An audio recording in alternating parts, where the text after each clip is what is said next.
everyone, good morning. I just woke up and I thought, why not do a video? I know you may see my dark circles, but yeah, I thought, why not do a video on all the essential materials that's required while you start painting, especially for a beginner. So first of all, disclaimer, this is not the right way of doing it, or this may not be how all the artists may do it, but my way of doing it and how I've started and how I've come till here. So I thought I'd share it with you guys.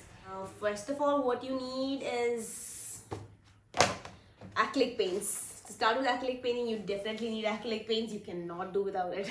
So first you can start if you have the three primary colors, that is red, blue and yellow. If you have these three colors, you can create the secondary colors and tertiary colors. And also you need black and white with it. You can go to the store and ask for Crimson Lake, that's red, cobalt blue and lemon yellow, then titanium white and black. Or you can just go for regular sets. You can get a set of paints. Each has like around 12 paints, I think. Yeah, each set has 12 paints, or maybe that comes with 8 paints. You can go for those. Totally fine. Nothing to stress, but you need paints. You definitely need paints. So you have to go get them. So if you're talking about brands, which all brands you need, I suggest you go for what's available in your stores. The brands I go for are Camel, Acrylic, Artist Colors. These are really good.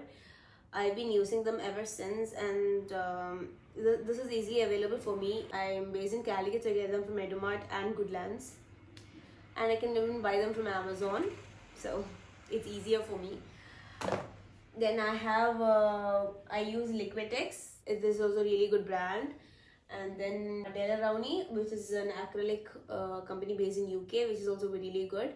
I've been using Winsor & Newton and a few other companies, but like I said, you don't have to stress on it. You can go for whichever is available at your place, and it doesn't have to be really expensive to get a really good outcome. Next thing, we definitely need the brushes. So I have like from different brands, and I end up using what I like. I've ordered from Amazon too many times, the ones that come in packages. Some are really nice that I don't even know which one this is, but this is really nice, so I've been using it for a very long time. And this is again from Camlet. And I have Fine Art, which is also really good. I have this huge brush over here. I don't know which brand this is, but it's done its job really good. The bristles are really soft, so you can just try it out from the shop, like do it on your hand and just check. You can feel it. And I have a few natural hair brushes also, but I go for the synthetic ones. Whatever it is, like if you have any brush, if it's ruined, you can cut it out. You can use those cut brushes for giving textures. I have a lot of brushes, but since I have come to visit my parents, I only carry my essentials, and yeah, don't freak out. Okay, fine. So the brushes, 4 important brushes that I always suggest during my workshops are one flat brush, pretty medium size, one flat brush, a little more smaller size, then you need a round brush, and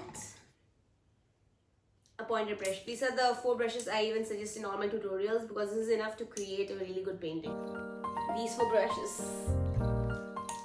The more you use a particular paintbrush, the better it becomes in your hand. Then for paint mixing and for knife painting, palette knife, I use palette knives. I have few, the plastic one and the steel one. I like it either way, and I use it even for putting it inside my tub and taking the paint out. So yeah, so if you have these, it's really good especially for paint mixing, because you don't have to waste a lot of paints if you have a palette knife.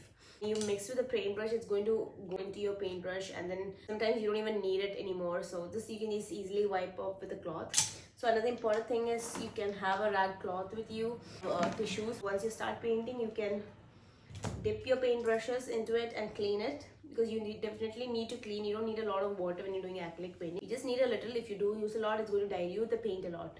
And then you need, it can be a palette knife. Sorry, this is not a palette knife, this is a palette.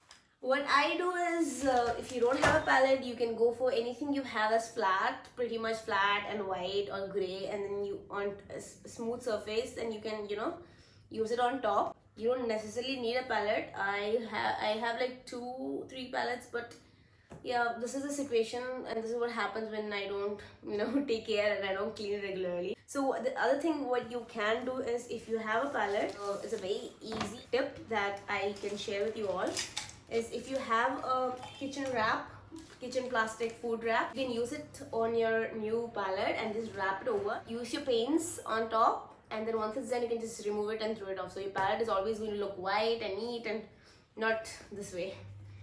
Or you can just use any kind of cover you have on top, and put the paints on top and use it for painting.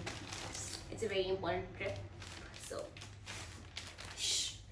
the next thing we need is cup, something to put water and dip your brushes in, because acrylic paints are water based and you need to use it along with water. So I have a lot of these cups that accidentally break and then end up in my studio, so not bad.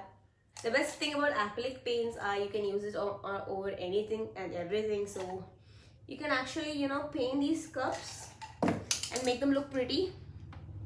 You can do that, but I just don't find the time. So before that, the most important bit I forgot. You need canvases, or you need a sketchbook. You can get acrylic painting sheets from the store, or you can buy a sketchbook, watercolor sketchbook, which is 300 GSM plus. So it's also good to paint. Don't use too much water, otherwise the pages will start getting floppy. And you can paint on canvas boards. These are canvas boards. It's basically on a cardboard. And then you have canvas sheets. Yeah, these are canvas sheets. You can get it as a roll in whatever size you want, and you can practice on them. You can get canvas pads too, and you can get stretched canvases that is already framed, the one that has wooden frame inside. That's also good. You can directly hang it if you're doing on canvas, stretched canvases. You can have masking tapes, so if someone comes and annoys you, you can just stick it on their mouth. I'm just kidding, guys. You can use it for giving the border, so we can peel it off later and you have very neat border while painting. It's paper masking tape. You can use it to stick your canvas sheet on the wall and paint. I keep measuring tapes with me because I need to measure the canvases, especially if it's an order. I have to check like how big they need or how tiny they need. So if you have a measuring tape, it's really good. Keep pencil and eraser with you, because you will definitely need it at some point while sketching, and if you make a mistake, obviously. So that's that. I think I've gone through all the basic necessary materials, and so this is all.